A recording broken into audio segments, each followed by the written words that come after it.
Reading number 53 आज meeting ने link share नहीं करेगी वांधो नहीं पेमेंट વધારે થાય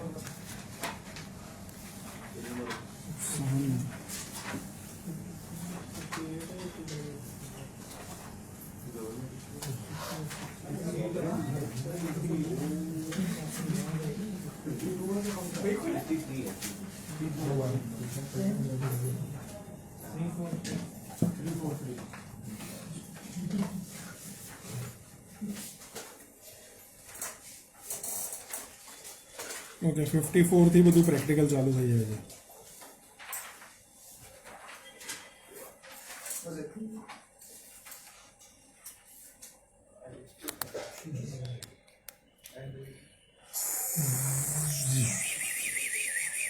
નાઈ બંધ कर दे व्हाट सिली मीट लगना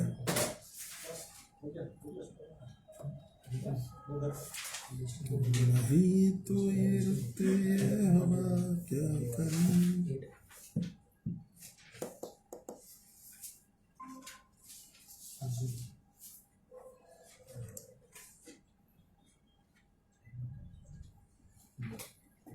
सर्च एडवन एल1 નાખી દો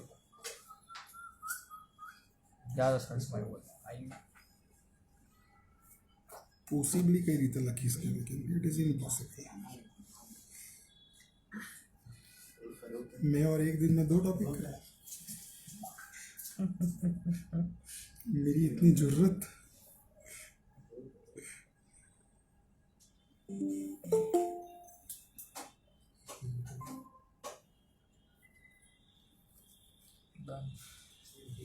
डन तो भराई तो है सो भरायो तो चलाए और कितना भराए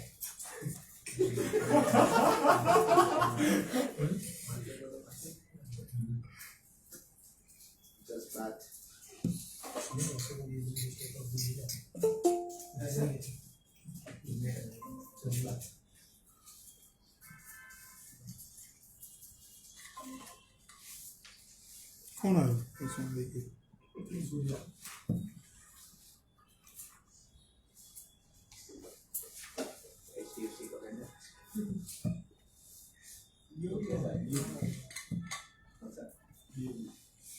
LIC है बहुत बाय करे आज बीओबी अगला महीना 25-30 लाख शेयर बाय करे आज LIC का लेकिन मतलब देखा हो आधे अगस्त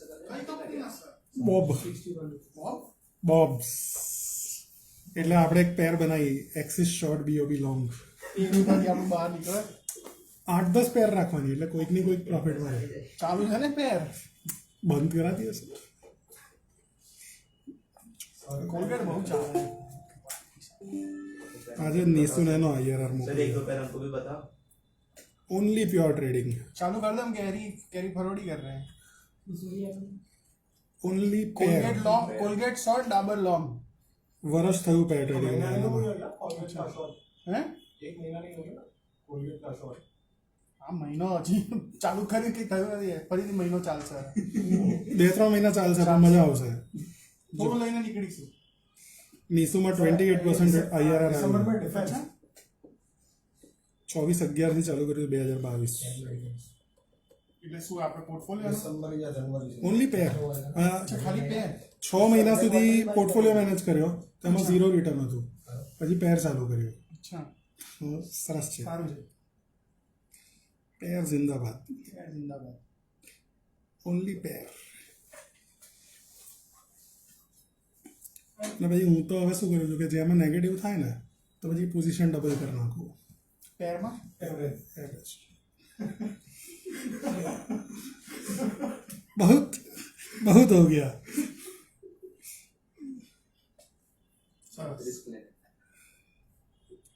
जब जवानों से जवानों 6-7 लाख रुपया बहुत એક ક્લાયન્ટ ના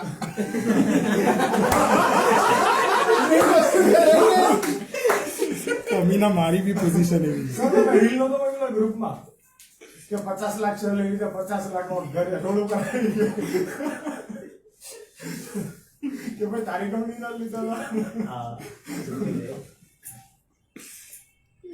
પૈસા નહીં મારા બાપ અરે ऑनलाइन में आवाज आ रही है यस सर ओके खबर नहीं कौन सी पार्टी पैदा करती है सर कोचिंग का देखा लास्ट 6 महीने में डबल जो हुआ क्या कोचिंग शिक्षा है अच्छा सर को पता हो बहुत डबल हुआ સુઝલોન 3 મહિનામાં 300% રિટર્ન મતલબ શું શું ચાલ્યું છે બધું શું ને શું તો ભાઈ હવે 3 વર્ષમાં HDFC બેંક નો રિટર્ન બાકી બધું જોરદાર મારો કોલસો ચાલે છે કોલસો એક ટાઈમ ઉપર નિફ્ટીનો સૌથી બોગસ છે સૌથી બોગસ શેર હતો હલતો જ નતો ડિવિડન્ડ આપે તો ભાઈ ભાવ તૂટી જતો હતો હા એ તો 350 રૂપિયાથી નીચે 140 150 રૂપિયા થઈ ગયો છે. એટલે મારી તો નજર 190 200 પર આવેલી ને મેં 150 તો જોયેલો જ છે પછી કોલસો ભાગ્યો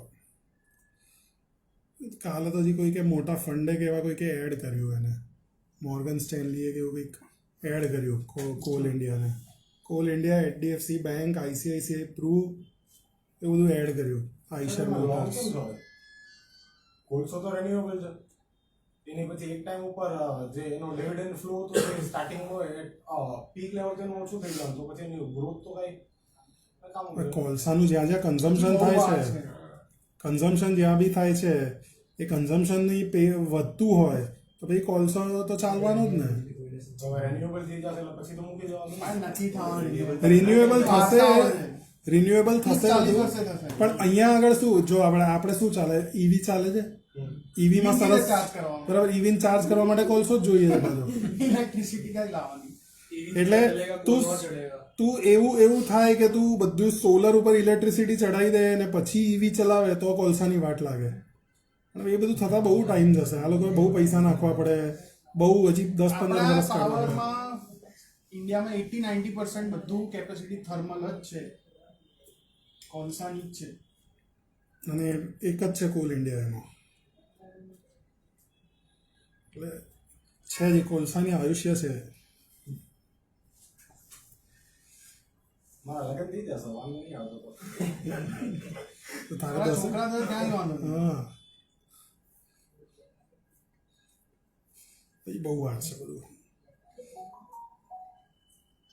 ચલો ત્યારે રીડિંગ નંબર 53 નિકિન સરે પોસિબલી લખ્યું છે એની આગળ IM લગાવી દેજો ઇમ્પોસિબલી 63 ઓલ્સો. ચલો सोवेरेन डेट गवर्नमेंट कौन से फिक्स्ड इनकम सिक्योरिटी को इश्यू करती है तो उसमें सबसे पहला आता है सोवेरियन डेट.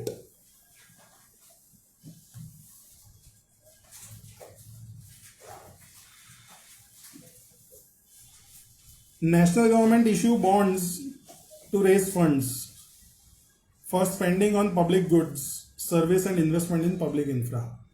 Right? सरकार को भी पैसे चाहिए, राइट ये सारे कामों के लिए. उसके लिए वो लोग क्या इशू करती है? बॉन्ड्स इशू करती है. These sovereign issues are backed by power to collect taxes and therefore typically carry the highest credit rating in the domestic market. बराबर. So जो तुम्हारा टैक्स कलेक्टर है वही तुमसे पैसा मांग रहा है, राइट? तो कैसी सॉलिड तगड़ी वाली सेफ्टी हुई इसमें, राइट? गुंडा लोन लेने आए तो उसको ना नहीं बोलते, राइट? वरना सब लूट के चला जाएगा. So you know government they hate thieves because they hate competition. Sovereign issuers are usually the largest debt issuers in the domestic market. Public sector issuers such as governments prepare financial reports, but the accounting standards that apply differ from those in private sector. So PSU होगी तो PSU के अंदर normal accounting standards लागू नहीं पड़ते हैं, right. India में ऐसा है कि इलेक्ट्रिसिटी कंपनी हो गई, बैंकिंग कंपनी हो गई, इंश्योरेंस कंपनी हो गई, राइट। इस तरह की जो भी कंपनीज है उसके लिए अकाउंट के अलग स्टैंडर्ड्स है अकाउंटिंग के, राइट। तो तुम नॉर्मल अकाउंटिंग स्टैंडर्ड पढ़ के जाओगे बराबर के, पहले सारी लायबिलिटीज होगी फिर सारे एसेट्स होंगे, राइट। तो वो ऐसा नहीं होता है उसके अंदर, राइट। बैंक्स के अंदर देखोगे तो एसेट में सबसे लास्ट फिक्स्ड एसेट होगा, राइट, क्योंकि उनके जो मेजर एसेट्स होते हैं वो होते हैं लोन्स और इन्वेस्टमेंट्स, राइट। तो वो ऊपर होंगे। Generally public sector accounting standards are based on cash transactions and less on accruals. बराबर, इंडिया में ऐसा तो नहीं है, राइट। आईओसी हो गया या अरे तुम पब्लिक सेक्टर के कंपनीज की बात करो तो वहां पे तो सेम स्टैंडर्ड अप्लाई करते हैं अगर वो किसी और स्पेसिफिक वाली इंडस्ट्री से बिलोंग नहीं करते हैं तो, राइट। सो तुम शेल का अकाउंट देखोगे और तुम आईओसी का देखोगे तो you will be able to compare, right. When assessing the financial statement of a government, an analyst should consider the issuer to have an economic balance sheet that includes implied assets, example, expected future tax revenues, and implied liabilities, which is promised future expenditures, in addition to financial assets and liabilities, right? तो अभी जो asset है plus जो भी tax कमा सकता हूँ उसकी प्रेजेंट वैल्यू, और अभी जो लायबिलिटी है प्लस फ्यूचर में जो करूंगा उसकी लायबिलिटीज की प्रेजेंट वैल्यू, वो कंबाइन करके तुम्हें गवर्नमेंट को एनालाइज करना चाहिए, right. Key distinction in sovereign debt market is difference between developed market versus emerging market, right. Developed market sovereigns have stable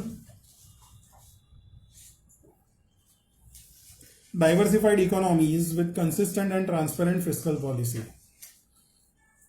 developed markets होते हैं उनकी इकोनॉमीज स्टेबल होती है, डाइवर्सिफाइड होती है, फिस्कल पॉलिसी कंसिस्टेंट होती है. Debt is denominated in reserve currency which is a major currency held as a reserve by central bank across the world and widely used in international trade such as US dollar और Chinese renminbi. Chinese तो yen नहीं है, yuan नहीं है, yuan, Chinese yuan. ये renminbi मतलब ये क्या है? આપણું જીકે આટલું બધું ખરાબ થઈ ગયું છે. જુઓ તો what is this Chinese renminbi? Hong Kong बंगकांग का है कुछ.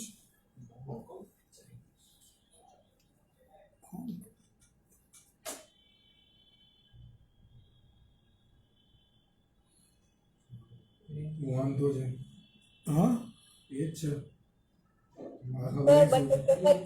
ઇન્ટર છે. બંને અલગ અલગ નામ છે. બીજું કઈ છે? अच्छा सेम છે ને. સેમ છે. હા. એટલે પેલા એ નામ બદલી કાઢ્યું એવું જ નથી ને, જિંગપિંગ है કે नहीं बदल डाला. योगी चला गया चाइना.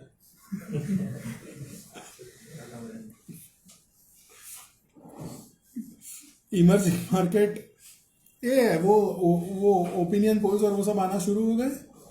अभी इलेक्शन खत्म हुआ ना, राजस्थान एमपी और वो सब का हो गए होंगे ना. ट्यूसडे को मार्केट को रिएक्ट कर रहे हैं उसके बेस पे. मंडे छुट्टी. एमपी में नक्की जे होंगे कौन? बीजेपी राजस्थान में नक्की जाम तो राजस्थान में राजस्थान में છત્તીસગઢ થી નહોતું. राजस्थान में साउथ में भी છે કે છે ને तेलंगाना છે कर्नाटक. कर्नाटक में हुआ था. कर्नाटक में तो वो गया है ना येडियुरप्पा. ठीक है चलो देखते हैं बाद में. बाद में मंडे ट्यूसडे मंडे छुट्टी. सर ने 3 केस काटे हैं. कैसे निकलेंगे आज तो. आज तो चलो खैर सेशंस में निकल गया. अब तो मैं 4 बजे से पढ़ा रहा हूँ. 5 घंटे तो मैंने कितने टाइम के बाद पढ़ाया. ऐसा पर आगे ना 9:30 की 3:30 डिफिकल्ट था लेकिन फिर वो सब शीट्स वीट्स बनाने होते हैं ना सबके वीकली परफॉर्मेंस के, तो उसमें निकल गया. ठीक है अभी जो प्रॉब्लम है, कल कल शाम को तो मैच है, चलो वो भी निकल जाएगा, लेकिन मंडे नहीं निकलेगा। अलॉटमेंट आवश्य नहीं जो मंडे का कुछ होता है। अलॉटमेंट्स 28 को आएंगे सारे। आईआईटी में आई क्यों? हाँ वो आज आ गया, लेकिन बाकी सब 28 को आएंगे। Okay.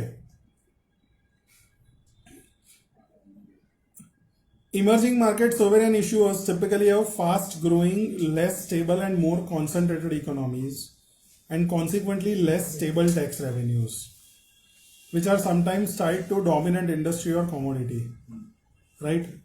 So,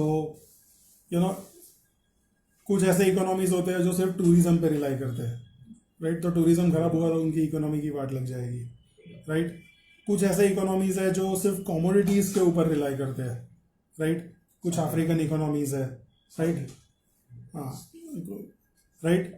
So emerging market debt is often raised to fund investment in economic growth and can be domestic debt or external debt. So emerging market का जो डेट होगा वो डोमेस्टिक डेट भी हो सकता है, खुद ही तुम्हारी पब्लिक को ट्रेजरी बिल्स इशू किए, या एक्सटर्नल डेट भी हो सकता है, बाहर वालों को डी बिल्स इशू कर दिए।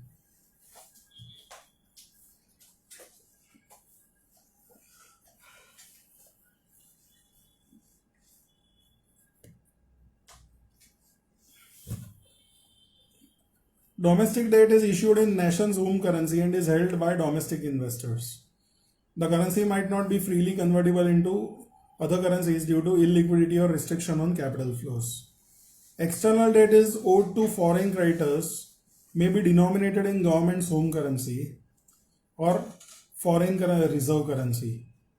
Right? इंडिया को एक्सटर्नल डेट इशू करना है तो फिर हमें डॉलर वाला ही करना पड़ेगा, क्योंकि कोई रुपी वाला रिस्क लेगा नहीं। रुपी डेप्रिसिएशन के लिए मैं 60% का बॉन्ड बाय करूँ, ऐसा नहीं करूँगा, ठीक है? तो इंडिया को जब सॉलिड पैसों की ज़रूरत होगी तो हमें डॉलर वाले बिल्स ही बाय करने पड़ेंगे, डॉलर्स वाले बिल ही इशू करने पड़ेंगे। When external debt is denominated in a reserve currency, foreign investors avoid the direct currency risk of the issuer's currency weakening, but the investors face indirect currency risk related to emerging market government generating enough flows of the reserve currency to make repayment on their external debt. Government's debt management policy sets out the amount and type of securities the government intends to issue. As we discussed in economic topic area, fiscal policy is often used as a tool to manage business cycle. Right? Fiscal policy का इस्तेमाल होता है business cycle को चलाने के लिए. Government that believes that economy is below full employment may tax less, spend more to stimulate economic activity. Right? 100 लोगों को नौकरी चाहिए लेकिन मैं 70 को ही दे पा रहा हूँ, तो मैं क्या करूँगा, मैं कॉर्पोरेट के टैक्सेस कम कर दूंगा, ठीक है? मैं गवर्नमेंट स्पेंडिंग बढ़ा दूंगा ताकि 30 में से और 15 लोगों को नौकरियां मिल जाए, राइट? दिस में require government to issue debt, और ये सब करूंगा तो मेरी रेवेन्यू पे हिट होगा, तो रेवेन्यू पे जो हिट हुआ उसको कवर करने के लिए मुझे क्या करना पड़ेगा, बॉन्ड्स इश्यू करने पड़ेंगे. Analysts who wish to forecast a debt issuance should focus on its fiscal policy as well as how cyclical and inflation sensitive its revenues and spending are. Analysts should be aware of debt features such as floating rates or inflation indexing, as well as whether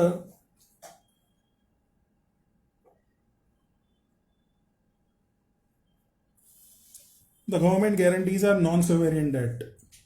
Recall from the economics topic area the condition of Ricardian equivalence, which suggests that taxpayer expects the future taxes will have to repay and debt the government issues.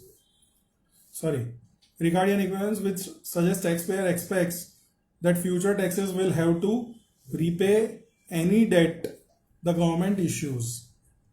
This would imply that a government should be indifferent among the possible maturity of its debt, but only under all the following assumptions about taxpayer behavior. They will increase savings when they expect higher future taxes. ये assumption है, right? Future में taxes बढ़ेंगे तो अभी मैं saving बढ़ा रहा हूं. They have rational expectation expecting tax decrease in the present to be offset by tax increase in the future. So अभी मुझे कुछ बेनिफिट दिया है तो फ्यूचर में वो बेनिफिट पे कहीं ना कहीं हिट आएगा. They can borrow and lend in capital markets that have no transaction cost. Impossible. They can and will pass tax savings on to future generations. Because these assumptions do not hold in practice, government must manage how much of their debt is short term and longer term. Right? ये सारी चीजें हो बराबर, तो government short term debt हो के long term debt हो indifferent रहेगी. 5 साल का बॉन्ड हो के 20 साल का बॉन्ड हो, लेकिन ये होता नहीं है. इसलिए 5 साल के बॉन्ड का यील्ड अलग होता है और 20 साल के बॉन्ड का यील्ड अलग होता है. Governments typically issue securities across maturities to maintain stable split between long term and short term debt over time. Right? अलग अलग टाइम पे अलग अलग पैसों की रिक्वायरमेंट आएगी, तो डेट भी उस तरह से लॉन्ग टर्म और शॉर्ट टर्म वाला इश्यू होएगा. ओके. अरे पवन इधर आ.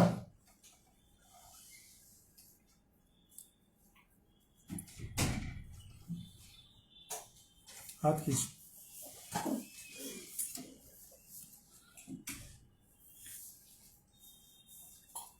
ऊपर कर, खींच.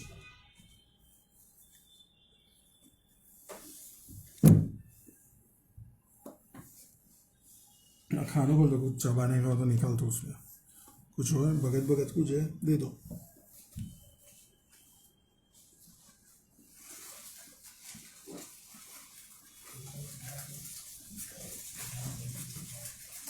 एक ही नहीं है. हाँ एक ही नहीं.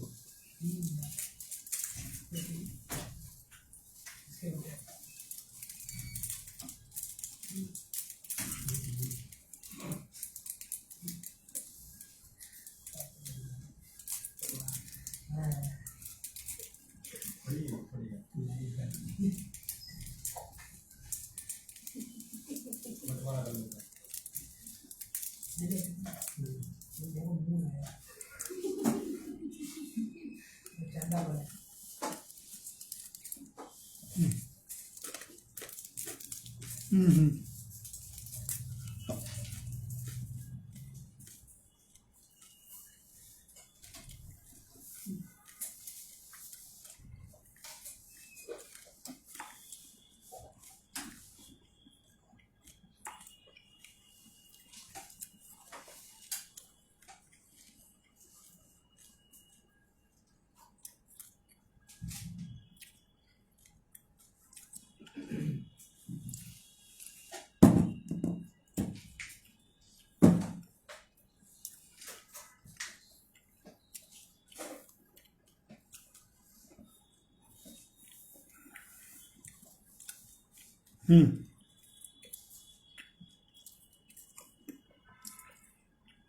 इसके बाद वाला पैराग्राफ से पढ़ लो.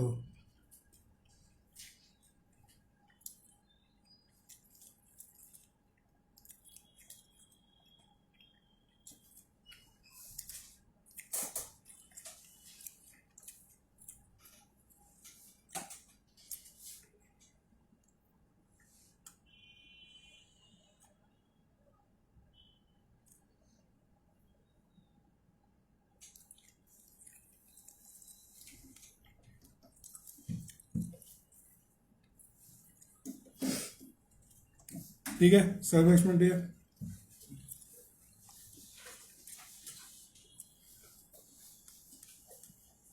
Having liquid markets and longer maturities of government debt also has benefits. Market participants use government debt yield as a benchmark against which they measure the credit risk of non-government debts. ठीक है, RF plus कितना दे रहा है ये bond, right? Asset managers and financial institutions often rely on government debt in their interest rate risk management and use it as a collateral in transactions such as repo. Central banks buy and sell government debt of various maturities to conduct monetary policies. ठीक है, वो तो हमें पता ही है. Inflation बढ़ गया, market में से पैसा सक करना है, तो गवर्नमेंट क्या करेगी? बॉन्ड इशू कर देगी और पैसा ले लेगी. तो गवर्नमेंट बॉन्ड्स का इस्तेमाल भरपूर कर दिया मॉनेटरी पॉलिसी के लिए, राइट? और उसका इनडायरेक्ट कनेक्शन है फिस्कल पॉलिसी के साथ भी, राइट? अगर मुझे इकोनॉमी में ग्रोथ चाहिए तो मुझे टैक्सेस काटने पड़ेंगे, राइट? मुझे स्पेंडिंग बढ़ाना पड़ेगा, लेकिन पैसों की रिक्वायरमेंट के लिए मुझे बॉन्ड्स इशू करने पड़ेंगे. Non sovereign debt. So sovereign debt किसका है? सेंट्रल गवर्नमेंट का है.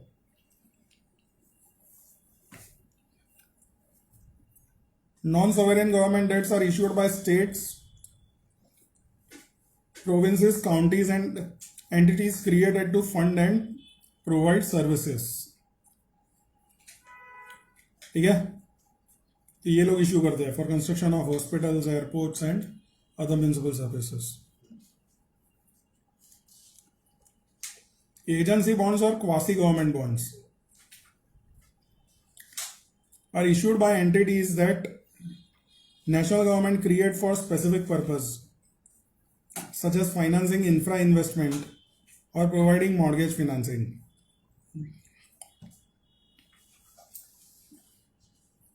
An example of such an agency is Government National Mortgage Association, Ginnie Mae, in US, which securitizes the government and the guarantees mortgage loans to facilitate home ownership. Ginnie Mae issues debt securities to finance its operations, the repayment source for which are guarantor fees from the business alongside US government backing.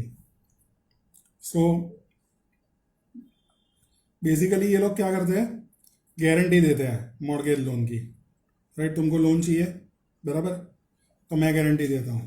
अब guarantee दूंगा तो मैं कुछ charge करूंगा अगर तुम्हारा relative नहीं हो तो वो पैसे मैंने जो चार्ज किए, राइट, वो पैसे मेरी सोर्स ऑफ इनकम हो गए, बराबर.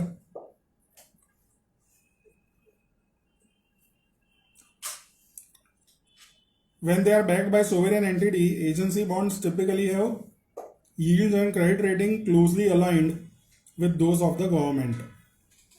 ठीक है.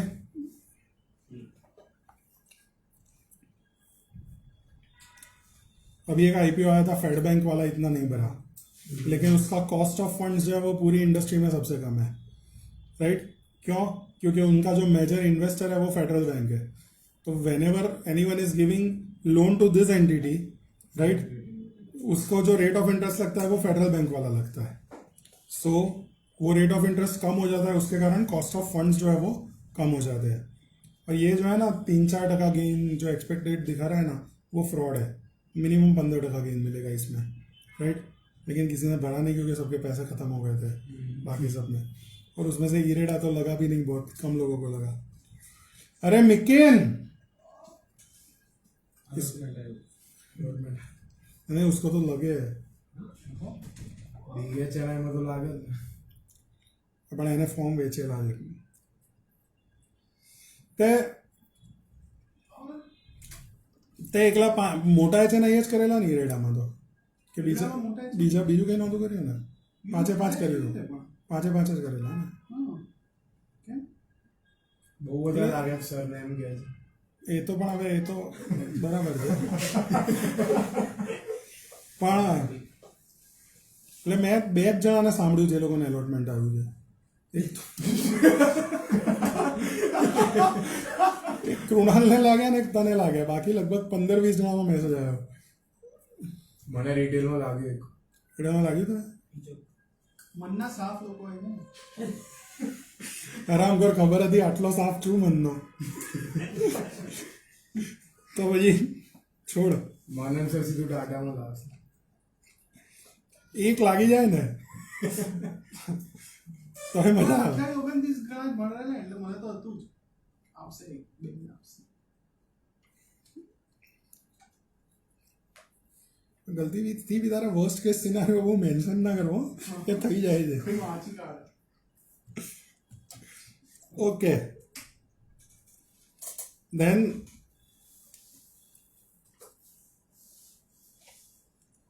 local and regional government authorities may issue debt raised from general public spending backed by local tax raising powers, referred to as general obligation bonds or GO bonds, or debt issued to fund a specific project called revenue bonds, where the source of repayment is fees from the use of infra funded by bond issue. Example, a toll bridge or a road. Right? तो express highway बनाने के लिए specific bond issue की है, right? सो NHAI वालों ने, तो वो प्रोजेक्ट से जो भी रेवेन्यू होगा उसमें से वो बॉन्ड का रिपेमेंट होगा.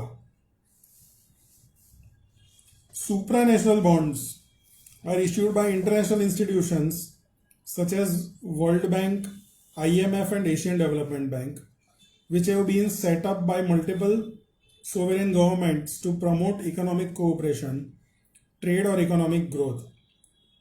Bonds issued by supranational agencies typically have high credit quality and some issues are highly liquid. ठीक है? सो ये सारे बॉन्ड्स कौन इश्यू करेगा? जो दुनिया के बड़े बड़े फ्रॉड्स है वो लोग, वर्ल्ड बैंक, IMF, वो सबको पैसा चाहिए तो वो लोग ये बॉन्ड इश्यू करेंगे. ठीक है?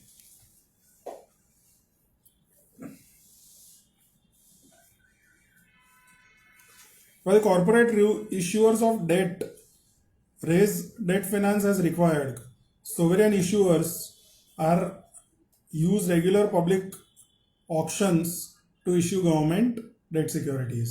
So ये bonds को auction करते हैं sovereign issuers. ठीक है? Buyers can make competitive bids or non-competitive bids at government debt auction.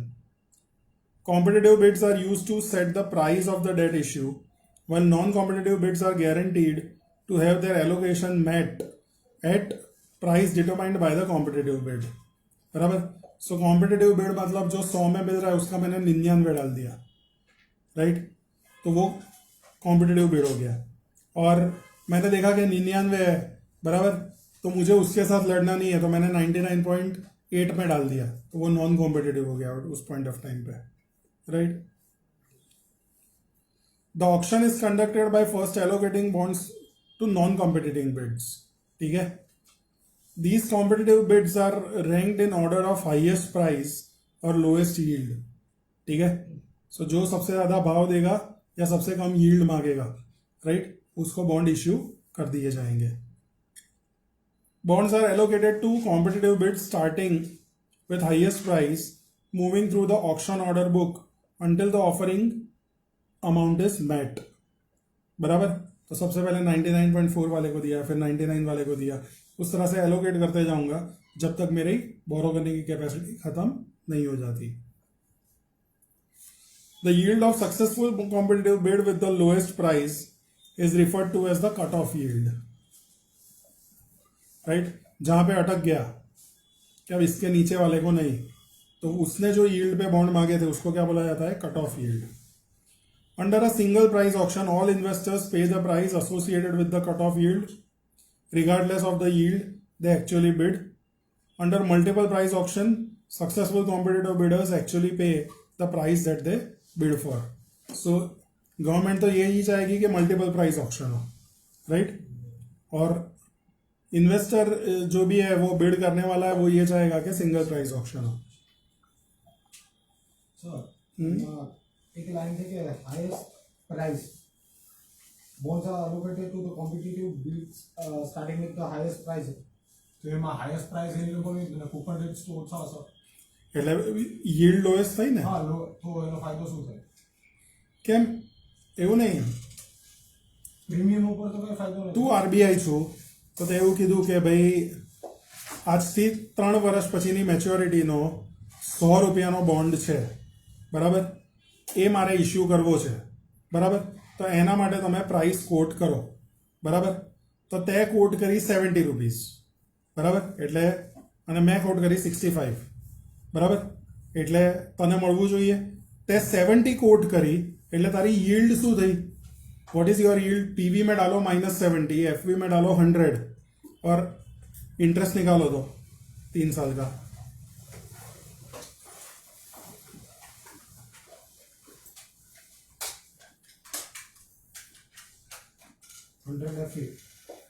PV में -70, N3 PMT 0 and yield IY calculate करो. सो तूने 12.62% पे मांगा और मैंने 65 डाली हुई है, ठीक है? तो मेरी यील्ड कितनी हुई? पीवी में -65 कर दे. 15 बराबर बराबर। तो मैंने 15.4% की यील्ड मांगी और 65 रुपए बोला, तूने 12.3% की यील्ड मांगी और तूने 70 रुपए बोला, तो गवर्नमेंट के लिए बेनिफिट कहाँ पे आया? हाँ, तो इसीलिए वो लोगों ने लिखा है कि जो हाईएस्ट प्राइस या लोएस्ट यील्ड पे मांगता है उसको पहले इश्यू किया जाता है, राइट। એટલે government can ask for bids in both the ways, कि या तो प्राइस के फॉर्म में बिड कर या तो यील्ड के फॉर्म में बिड कर।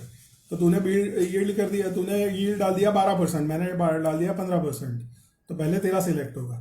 तूने भाव डाला 70, मैंने डाला 65, तो पहले तेरा सिलेक्ट होगा। तो भाव ऊपर वाला सिलेक्ट होगा और यील्ड नीचे वाला सिलेक्ट। 3 વર્ષ પછી at a time present value T0 નું જોવે છે અને T3 અલોટ ઇશ્યુ કરશે એવું થયું ને? નો નો નો નો નો, કે at a time ઇશ્યુ આજે કરશે, પણ બોન્ડમાં રીપેમેન્ટ જે છે એ રીપેમેન્ટ એટલે પ્રિન્સિપલ રીપે થાય ને 100 રૂપીસ, એટલે એના માટે તું આજે કેટલા રૂપિયા આપવા તૈયાર છું? બરાબર. હું તને આજથી 10 વર્ષ પછી 100 રૂપિયા આપીશ, તો તું મને આજે કેટલા આપવા તૈયાર છું? તો એમાં આજે મને જે મેક્સિમમ આપે એને હું આપી દઉં ને કોન્ટ્રાક્ટ, એવું થયું। मतलब इसका सर मतलब यही हुआ ना कि जो हाई बिड कर रहा है उसको पहले बॉन्ड इशू हो जाएगा। हाई प्राइस पे या लो यील्ड पे बिड करोगे बिडेगा तो तुम्हें पहले मिलेगा, क्योंकि वो लिमिटेड होगा तो मतलब वो होएगी। ठीक है, वही हुआ ना जो गवर्नमेंट में ज्यादा पैसा दे। वही अल्टीमेटली वही हुआ ना। यार बहुत सड़क रहा हूँ मैं आज अभी, तो ये पवन को बेचारा कभी उड़ ना जाए। ये डालो, नहीं वो क्या करेगा, वो तो यील्ड निकालेगा। पवन पवन आज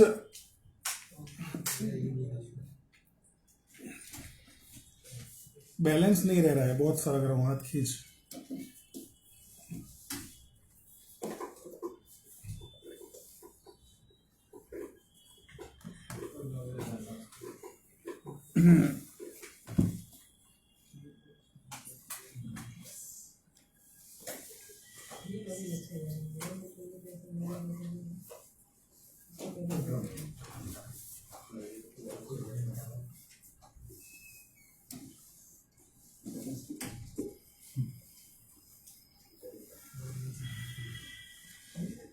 ओके चलो,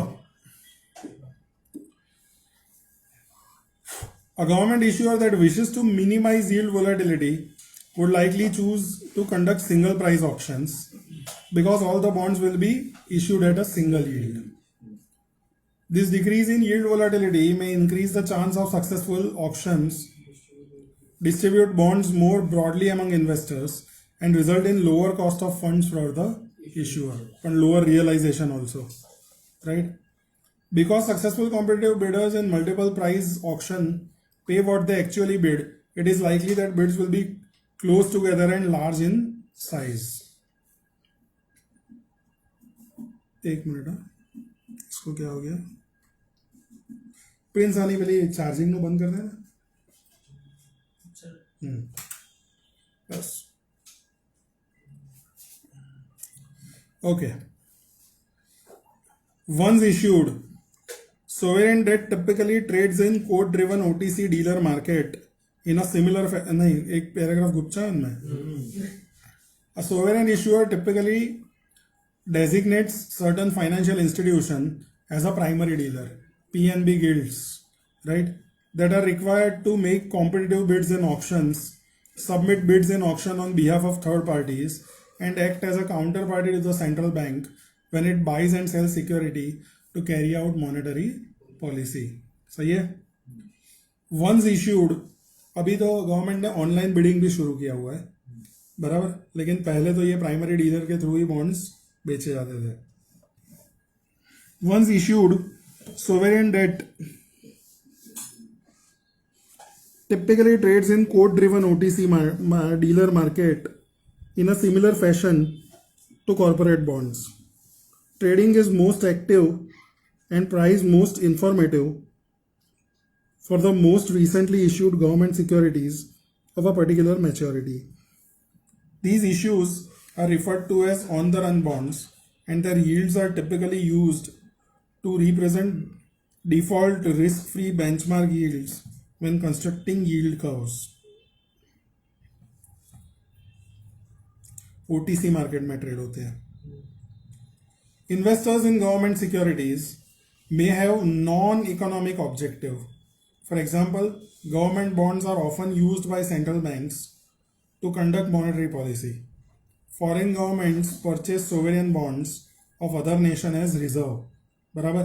इंडिया का जो फॉरेक्स रिजर्व है उसमें लगभग 50% यूएस के ट्रेजरी बिल है, और ग्लोबली जितना भी फॉरेक्स रिजर्व है उसका लगभग 60-70% यूएस के बिल्स है.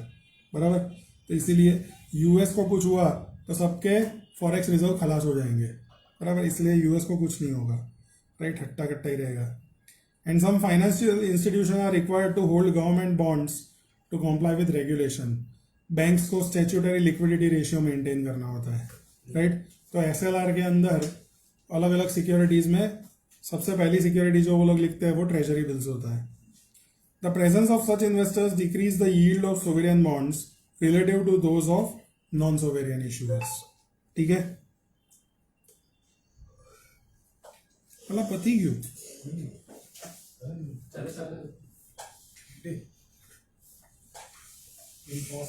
मेरे अंदर का भाव भी यही है, लेकिन खराब लागे सो सही भाव है. हम नितिन सर को नहीं बोलेंगे. अरे वो तो बोलो तो भी क्या.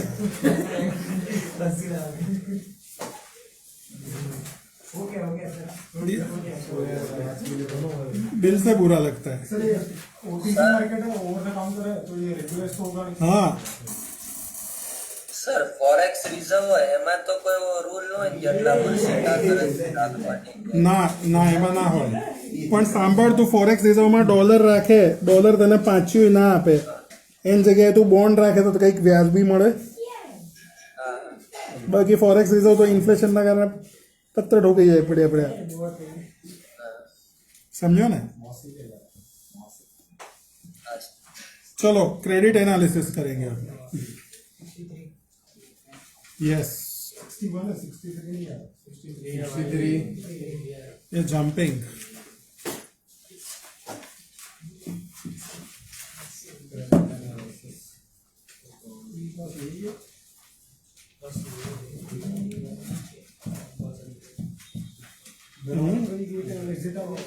क्या हुआ?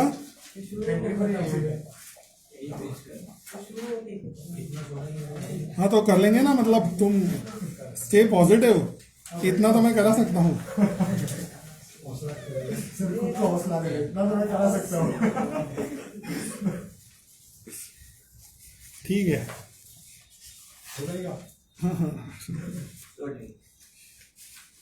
इंशा गणेशा. ताली बजा दे रहे हैं.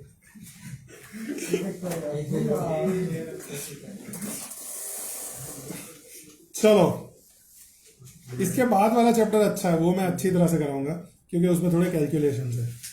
राइट. ये जो है इसमें क्या है कि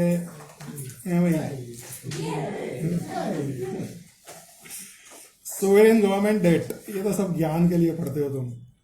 करने लिया. हाँ, बस कनेक्टेड है ना. Continuity. The ability of sovereign debt issuer to service its debt comes primarily from the ability to tax economic activity. 63.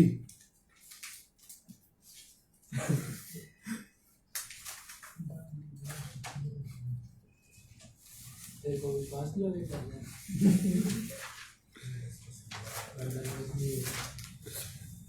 મળી પહેલા जी नहीं મળી.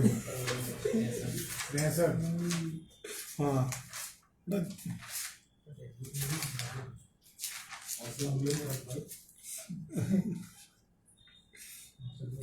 चलो ओके. आप डिस्टर्ब मत करना मेरे को. डिस्टर्ब करेंगे तो क्या होगा? गाली बोलूंगा मन में जो तुझे सुनाई भी नहीं देगी. मैं तो ना सहता. मैं ना सहता. हम तो ना सुन पाते भाई. सुन लिया तो क्या सहन करने. चलो वैसे मैं सबको बोल चुका हूँ 2-4 बार. कौन सी बात. मीटिंग एंड करो चलो, the ability of sovereign debt issuer, एक नहीं एक लाइन फरी और वंचाओ जो nonsense. The ability of sovereign debt issuer to service its debt comes primarily from its ability to tax economic activity in its jurisdiction. Right? ये tax आता है ना, वो मेरे को यंग शेल्डन याद आता है. 6 साल का था तब से उसके मम्मी पापा का टैक्स देख रहा है. Assessing the credit risk of sovereign issuers require an analyst to evaluate the factors that provide for stable economic growth with low inflation. These factors can generally be split into 5 qualitative and 3 quantitative factors. So अभी के class में हम ये 5 qualitative और 3 quantitative factors को study करेंगे. ये 8 factors सही हुए तो गवर्नमेंट टोपी नहीं देगी बॉन्ड पे. गवर्नमेंट बॉन्ड के सामने क्या देगी? पैसा देगी. ये 8 फैक्टर में कुछ लोचा हो गया तो गवर्नमेंट बॉन्ड में क्या मिलेगी? तुम्हें टोपी मिलेगी. राइट? पहले क्वालिटेटिव फैक्टर्स, उसमें institutions and policy factors address whether the government encourage political and economic stability. बराबर? गवर्नमेंट क्यों ऐसी स्टेबिलिटी करेगी एनकरेज? पॉलिटिकल तो बिल्कुल नहीं करेगी, खुद होगी तो करेगी. Right? Economically this means enforcement of basic legal protection and property rights, a culture of debt repayment, transparency and consistency in data reporting, and policies that encourage business activity. So economically अगर तुम stability चाहते हो तो तुम इतना करोगे कि तुम लोगों के rights को protect करोगे. right? Debt repayment का culture तुम्हारे वहाँ होगा. right? Transparency होगी data reporting में, और business activity को तुम encourage करोगे. right? Business activity को encourage कैसे किया जाता है? कम taxes लेके, ज्यादा लोन्स अच्छी तरह से फेवरेबल रेट पे देके. बराबर? Politically this means a stable political system and peaceful coexistence with neighbouring countries. बराबर? So stable political system as well as peaceful coexistence with neighbouring countries. Right? अपने वहां तो ऐसा पॉसिबल, नेबरिंग तो सब साल है. Right? The willingness of government to repay debt is also important, unlike the corporate issues, because bondholders usually have no legal recourse if the government refuses to pay its debt. बेटा कल आना, ठीक है? ऐसी गवर्नमेंट हो तो क्या कर लोगे तुम किसके सामने लड़ोगे? राइट? ओके, कल आना. हाँ, कल के बाद भी तो कल आता है. सुप्रीम कोर्ट के जज ने लिए बॉन्ड तो भी. सुप्रीम कोर्ट भी मतलब गवर्नमेंट को आदेश देगी कि भाई तुम करो ना, ऐसा क्या कर रहे हो. लेकिन गवर्नमेंट बोल देगी कि इकोनॉमिकली फिजिबल ही नहीं है, अपने पैसे उड़ गए सारे, ये हो गया वो हो गया. बराबर? तो नहीं हो सकता कुछ. प्रिंट कर सकते हैं ना. प्रिंट कर सकते हैं, लेकिन प्रिंट करके पैसा देने में कोई मतलब नहीं है ना, क्योंकि अल्टीमेटली जितना छाप रहा है तेरी करेंसी की वैल्यू तो उतनी डाउन जा रही है ना. Printing without increasing the GDP और प्रोडक्शन इज पॉइंटलेस. राइट? फिर तो क्या होगा कि मोबाइल फोन तेरे 80,000 का 2 लाख हो जाएगा. मोबाइल तो एक ही बना रहा है. खबर नहीं यार, हम तो સર આ 2000 ની બંધ થઈ એટલે પેલા 10 રૂપિયા ની પ્રિન્ટિંગ ની બંધ થઈ, હવે 20 ની બંધ થઈ, પછી આ 2000 ની થઈ નોટ. તો હવે તો एक्चुअली માં પ્રિન્ટ તો 24 પેલા કરવી તો પડશે જ ને. आई डोंट नो, मुझे कुछ आई गेस तो કે 1 લાખ કરોડ ની સમથિંગ કંઈક હતી 2000 ની નોટ આખા ઇન્ડિયામાં. અને એ લોકો ખેંચી લેશે, હા, ખેંચી લીધી. લીધી. હા, બરાબર. પણ જો વધારે ને વધારે ટ્રાન્ઝેક્શન બેન્કિંગ ચેનલ થ્રુ થતા હોય તો પછી એ લોકોને જરૂર ના પડે ને. UPI ને હમ 500 ને એના વેલોસિટી માં લિમિટેશન હોય 500 यार वो लोगों ने 2000 की नोट मेरे हिसाब से तो बनाई इसीलिए थी क्योंकि उस पॉइंट ऑफ टाइम पे जो भी पैसा खींचा था लोगों को उतना पैसा देना था, तो वो कम कॉस्ट में अगर हायर डिनोमिनेशन के नहीं बनाते तो वो नहीं होता, इसीलिए वो किया था. फिर धीरे धीरे करके अभी इतना सारा रिलायंस इकोनॉमी का इसके ऊपर हो गया है ऑनलाइन पे. राइट? तो फिर नीड नहीं बन रही है अभी. 2000 की नोट खींच के भी ये लोग ऐसे ही नहीं करते होंगे, कुछ तो स्टडी होगा कि ये नोट खींच ले तो क्या होगा, ये होगा वो होगा. शक्ति का बड़ा हुआ है. हाँ, बड़े वो दोनों सुपरस्टार है, एक शक्तिकांता दास और एक अपना ये सुब्रमण्यम, अपना फॉरेक्स कौन सा, अरे ये जो सबकी बैंड बजाता रहता है, एक्सटर्नल अफेयर्स, जयशंकर, सुब्रमण्यम जयशंकर, तो सही है। सुब्रमण्यम स्वामी सुबु नहीं, सुबु को तो अभी वो तो he is mentally going through torrid times, वो भी सही है। चलो યુએસમાં બી તો સેમ વસ્તુ થાય છે ને, કે પ્રિન્ટ આટલી કરે છે ફિયાટ કરન્સીના નામે ભાઈ છાપો છાપો છાપો, તો એ ડિજિટલ એ બી કામ નથી આવતો, ये तो ऑलरेडी ये लोगों ने तो खासी बड़ी डिजिटल छे તો એના लोकांनी छे डिजिटल करके यूएस कार्ड वो वहाँ पे कार्ड कितना चलता है, मास्टर कार्ड और वीजा कार्ड, मतलब वो लोग तो यूपीआई में इतना नहीं ना। यूपीआई तो है ही नहीं वहाँ पे। यूपीआई में तो वो लोगों को ऐसी वाट लग गई वो लोगों की कि वो लोग तो ऐसा ही एक्सपेक्ट कर रहे थे कि यहाँ पे भी वीजा और मास्टर कार्ड राज करेगा, लेकिन उनकी ऐसी वाट लगी है। मोदी का है कि हर एक चीज का ऑल्टरनेटिव ढूंढने के पीछे लगा हो, रिन्यूएबल करो, ये करो, वो करो, राइट। तो उसमें भी ले आया खुद का, हाँ, रुपए कार्ड ले आया, और वो भी हमने क्रेडिट इसमें डाल के यूपीआई की तरह यूज कर सकते हैं। हाँ रुपए कार्ड से हो क्या सकता है वो मुझे नहीं पता, मेरे पास रुपए डेबिट यूपीआई कार्ड कार्ड से आप यूपीआई ट्रांजेक्शन कर सकते हो ना। अभी यूपीआई हमारे बैंक अकाउंट से कर सकते थे हम, तो कुछ लोगों को डर लगे कि भाई अकाउंट अच्छा। में आएगी, तो अभी रुपए कार्ड को आप as a UPI payment source use कर सकते हो। तो रुपए क्रेडिट कार्ड को भी मैं कर पाऊंगा, तो ये तो बहुत सही है। तो फिर अभी बैंक तो रुपए कार्ड आया था, अभी कोई भी तो यूपीआई फिर ट्रांजेक्शन तो फिर ऐसा क्रेडिट कार्ड लेके अपने बैंक अकाउंट को निकाल दो यूपीआई से, फ्रॉड होने के चांसेस ही जीरो हो जाएंगे। नहीं निकालेंगे ना सर, नहीं मतलब अपने पर्सनल लेवल पे निकाल सकते हैं, कर सकते हैं। है ना, पर्सनल लेवल पे जितना भी मेरा जो यूपीआई है हाँ। उसमें मैंने जितने भी बैंक अकाउंट लिंक किया सबको अनलिंक करके सिर्फ एक क्रेडिट कार्ड को डाल दिया। અસલ ક્રેડિટ કાર્ડ के लिए भी तो चाहिए रहेगा ना, नहीं पर बैंक अकाउंट थोड़ी चाहिए उसको। उसमें बैंक अकाउंट कहाँ चाहिए? बिना बैंक अकाउंट के क्रेडिट कार्ड यूज कहीं से भी एचडीएफसी का खरीदा है, क्या कह रहे हैं? कहीं से भी पे कर सकते हैं। क्रेडिट कार्ड बहुत सही चीज है यार ये तो।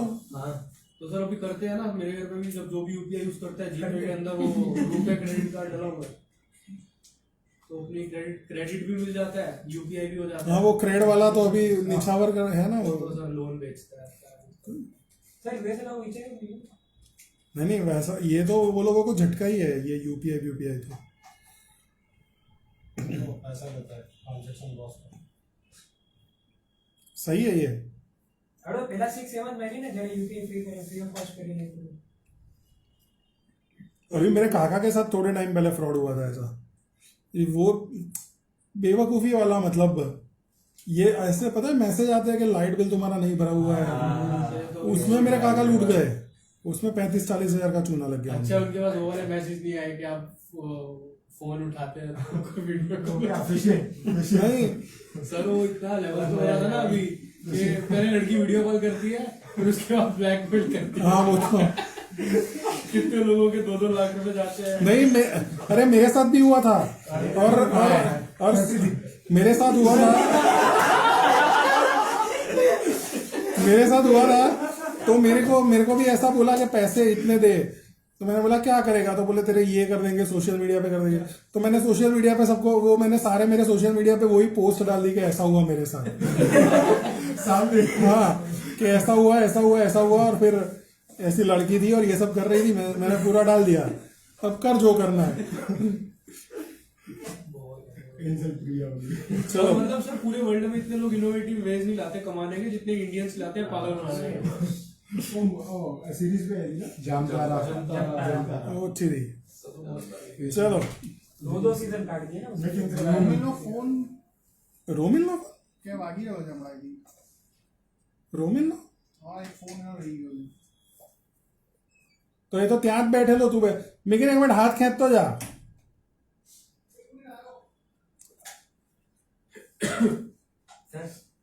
चलो फिस्कल चलो घर पे जाके वो भी तो देखना है ओपिनियन पोल्स। चलो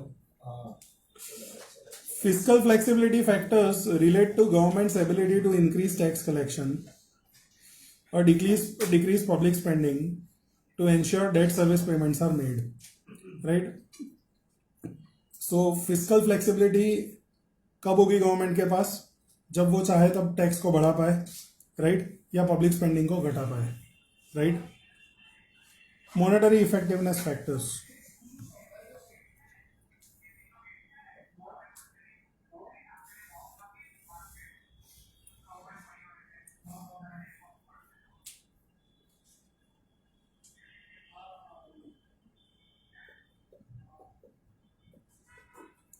Monetary effectiveness factors relate to the ability of the central bank to vary the money supply and interest rates in a credible manner to encourage economic growth, right.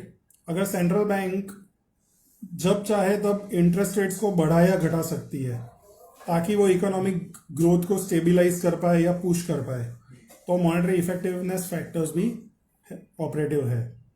Central bank that is independent from government is less likely. आम आई जा आने हचमचाई ना कर दो. हाथ खींच, एक हाथ खींच, हाँ बढ़ो, खींच ते खींच.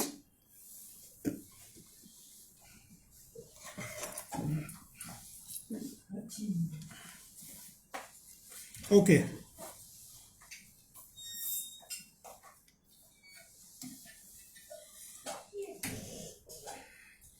central bank that is independent from government is less likely to print money to service government debt, reduce the risk of high inflation and currency weakness. बराबर. तो सेंट्रल बैंक की फ्रीडम इसीलिए जरूरी है, वरना तो सरकार बोलेगी कि पैसे छापो और बांटो. तो यूएस के फेड ने क्या किया, ट्रम्प ने बोला तो छापे और बांट दिए सबको, दे दे दे दे दे दे, राइट.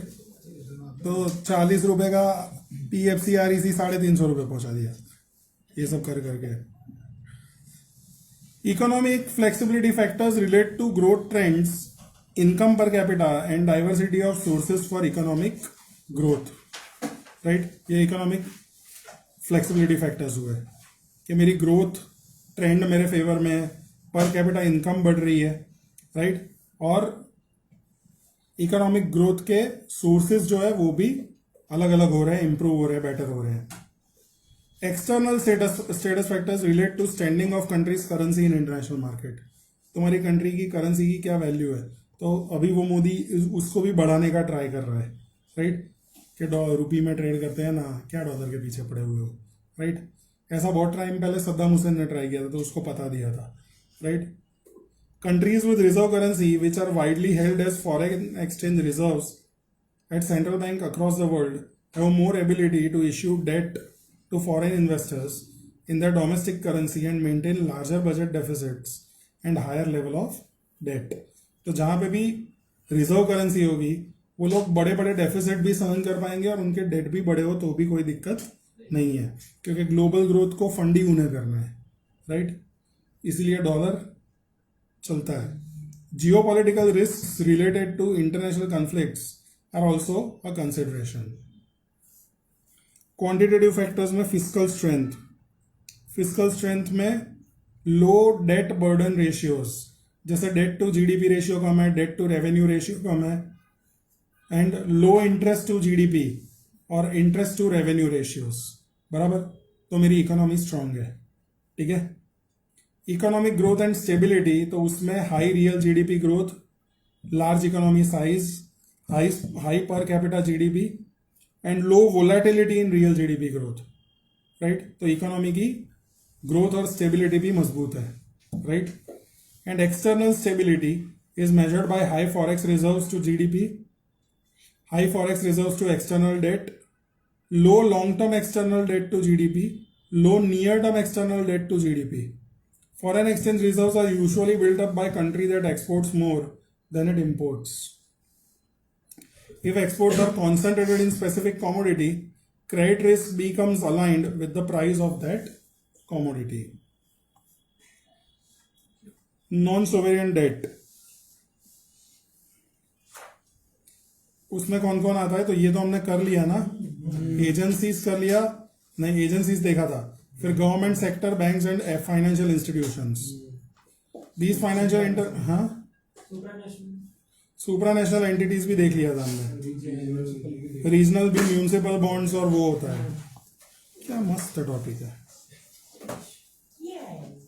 जनरल बॉन्ड्स और रेवेन्यू बॉन्ड्स भी हमने देखा था, राइट। रेवेन्यू बॉन्ड्स किसी प्रोजेक्ट के लिए होते हैं। बस तो हो गया।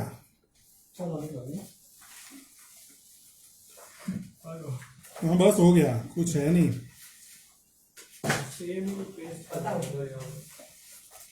इसीलिए मिकिन ने 63 भी लिखा होगा। अभी नेक्स्ट क्लास में मैं 64 कराऊंगा, वो अच्छा टॉपिक है, उसमें 2-3 सम्स है। और अपने ट्यूसडे को मिलके क्या कर रहे हैं, हेज फंड का प्रैक्टिकल वाला पोर्शन करते हैं। एग्जांपल्स हो। हाँ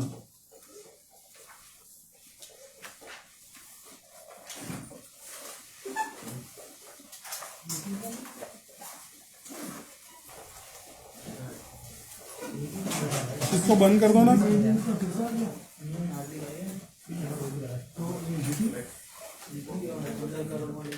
અને આમ ખેંચીને